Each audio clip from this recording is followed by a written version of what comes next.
In the previous episode, we spoke about how we want to profit, but we want to profit with integrity.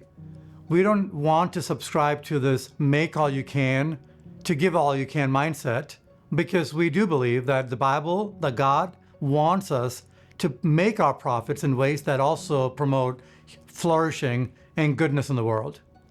Investing, understood rightly, is generous because it unleashes hope and renewal for a wide circle of people that we won't even ever get to meet or know. Every decision that we make in our lives should be a generous decision. Where we choose to work, where we choose to invest, these are all generosity decisions. If one of my children decides that they don't want to be an investment banker, they would rather be a teacher in a local high school and make a whole lot less money, that itself is a generosity decision even before they have given a dollar away. So let us think about all the decisions we make, where we work, how we work, where we invest, as part of that generosity framework.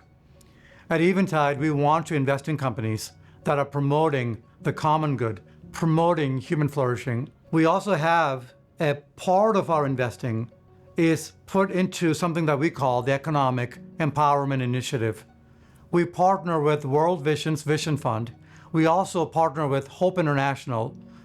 We are lending money from our investment universe, from our products, from our mutual funds to these organizations so that they can then lend money mostly to women in places like Africa and South America, women entrepreneurs who are running small businesses, who need the capital to scale their businesses. They could either go to loan sharks or we could offer them loans at a discount at a fair market rate. We are partnering with these organizations and we're seeing the impact that we are having in places like Africa and South America. At Eventide, we also want to be generous with our profits. I hope that all of us listening today would think through how we live our lives. When we started Eventide, we decided that 2/3 of our profits would go to charities. So we built that right into our operating agreement, that about 65% of our profits would go to charity. Because of that decision, we have been able to support charities around the world. One of the things that my wife and I have been able to do is to help start a school in India for girls that come from really impoverished backgrounds. We are running the school and we are also helping with scholarships so that they could go to college.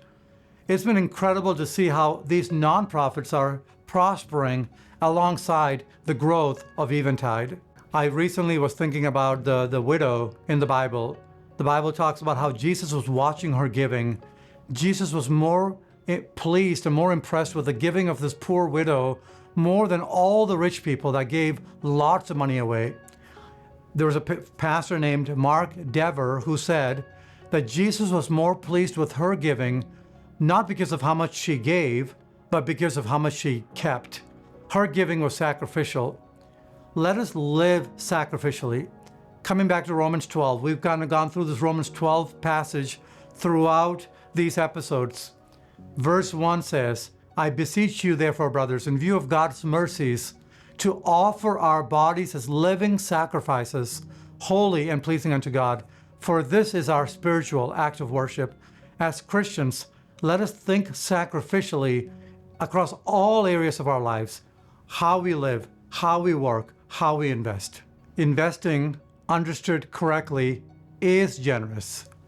Yes, we need to be generous by giving away profits, but remember that the impact we want to have on the world that we want to see, the world that we want to help create, we could do that even more powerfully by allocating our dollars, the 90% versus giving the 10%, right? Which is what most people do. Let us focus on what we do with the investment dollars and the power that investing has to change the world.